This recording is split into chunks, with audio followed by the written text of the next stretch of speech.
Good afternoon, guys. Hope everyone's keeping well. James from the Football Manager WizKids here, and I'm back with a Homecoming episode 4. Now, I posed a Twitter question that got answered quite quickly, and it was, does talking a player up in the media get him into the international squads, i.e. Jack Colback? If I talk about him enough while he's performing, will he get called up by Roy Hodgson to the England squad?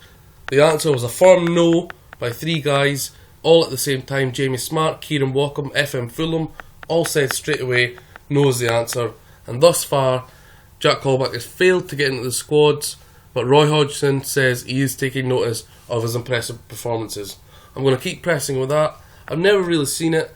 The reason I asked because I didn't know if me talking in the media about a player would really make a difference and help him get a call up.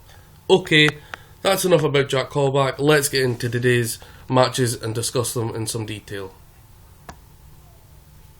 First up was a trip away to St Mary's and a high-scoring 6-3 defeat against Southampton. It kind of reflected real life in the last few years, or in the last 20 years in total, to be honest, when Matt Le Tissier used to score class goals against us. Southampton dominated the game, scored lots of goals, could have scored more, and we didn't really stand a chance. Even though we scored 3 goals, we were never really in the match. To concede 6 is very disappointing. Sim Dion got a great goal in that game. Jack Colback, one of the goals we conceded, I'm going to take the blame for this. I had small Jack Colback marking Stephen Colcott. He stood no chance, and that was how we conceded a goal. And another goal that we conceded to Dusan Tadic, he actually crossed the ball, missed everyone, went into the goal. Ayoze scored a decent goal, first touch. Gini Wijnaldum pulled off a wonder pass for that.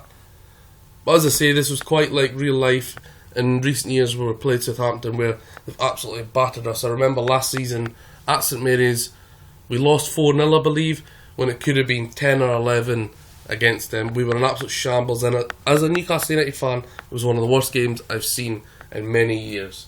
Stephen Taylor also got a straight red card, so he got punished. Not usually first choice. He's definitely not going to be back in or around the first team anytime soon. Tactical errors in this game. I was 3-2 down and I was going for the equaliser.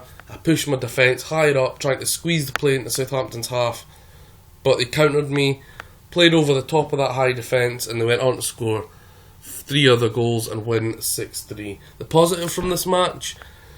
None really, but the one I will pick is Ivan Toney, the young striker, got his 2nd goal for the club. Next up, a home tie against Arsenal in the Capital One Cup 4th round. After a defeat 4-0 away to Arsenal, it was time for some revenge hopefully, and that is what we got. We made 2 changes to the team, bringing in Ruben Neves as the ball-winning midfielder, giving Jack Colback a rest, and we brought in Paul Dowitt from Masario Haidara. Man of the match for me in this game is the ever-impressive Moussa Sissoko, who got 2 assists. And it was good to welcome back Dalian Mat from injury. We did score a late goal, as you can see, by Jordan Ibe. We were 1-0 down, but he scored a 25-yard screamer in the top corner in the 89th minute. Revenge is sweet, and after that thumping at the Emirates, I'm delighted to get into the next round of the Capital One Cup, which is the 5th round draw, the quarter-final. The draw was made. We drew Leeds United away in the quarter-final at Elland Road. Southampton, Manchester United and Liverpool are the other big teams in the last 8 of the Cup. We've got a good chance to get into the semi-final. Tough game, but I believe we can do it. That's Leeds United away in the Capital One Cup quarter-final. So the next match was at home to Bournemouth, where you'd probably bank on 3 points in this game. Now, on my last video, I got a comment from FMC player CFC, known as Curtis. He was talking about how I exploited Liverpool in their 3 at the back. Well, Bournemouth also played 3 at the back, and I tried to exploit this. And I changed my full-backs from limited defenders to complete wing-backs to get them more forward and overlap, basically bomb into the space in the corners. If they're playing 3 at the back, it's going to stretch their back 3. This was quite a tactical decision that won this game. I wanted to target the wing, target the full-back areas that they didn't have. They tried to pack in midfield, but my dominance and my controlling of the ball and really forcing it into the corner really forced them into defending most of the game. We were rampant, scoring 3 goals in the opening 21 minutes. A double by Moussa Sissoko and a Florian Thauvin goal, who has been rather disappointing, to be honest. Matt Ritchie did pull one back for Bournemouth before the skipper Fabrizio Collicini got a goal in that game.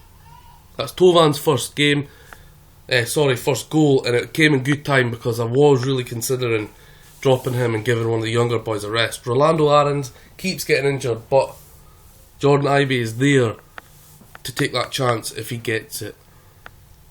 That's Moussa Sissoko has got 9 goals in his last 12 games, I believe, and he got man of the match in this game with a 9.2. A solid win, an expected win, and a good 3 points there against Bournemouth at St James's Park.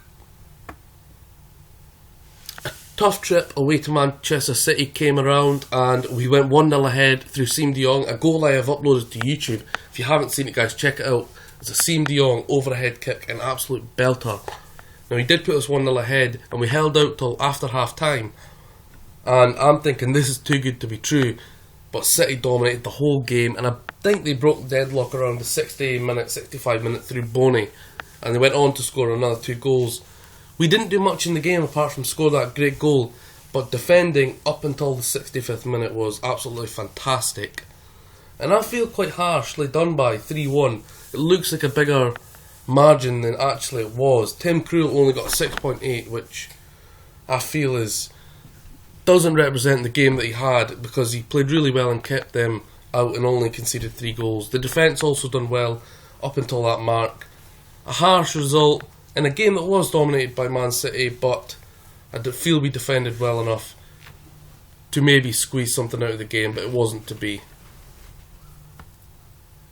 The final match of this segment of the video was the derby, the North East derby at home to Sunderland, the game I look forward to every time I play it.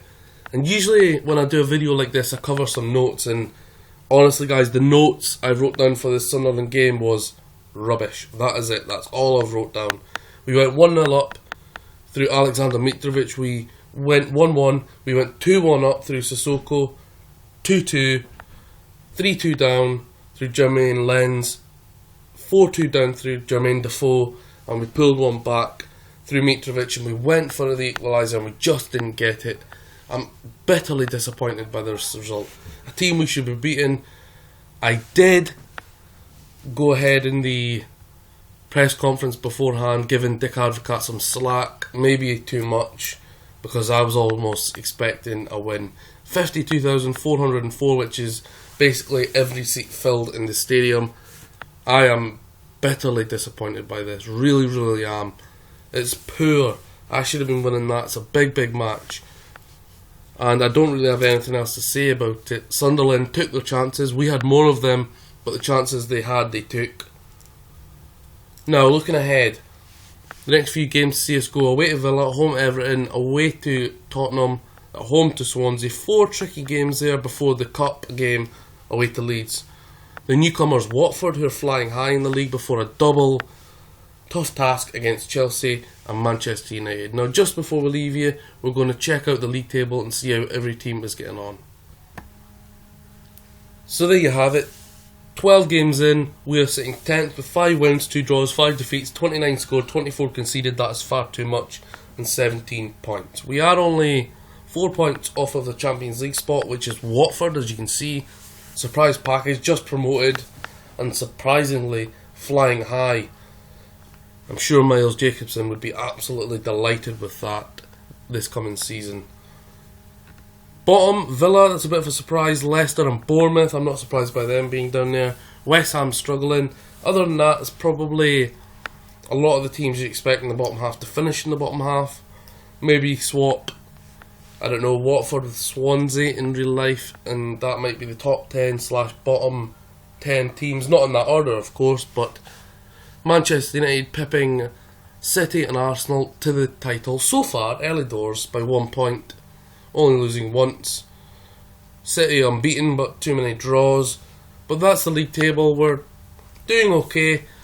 The way I'm looking at it is the positive. 4 points off 4th, which is very good. It's very tight just now between 13th and 4th. So who knows what can happen. Chelsea a bit disappointing.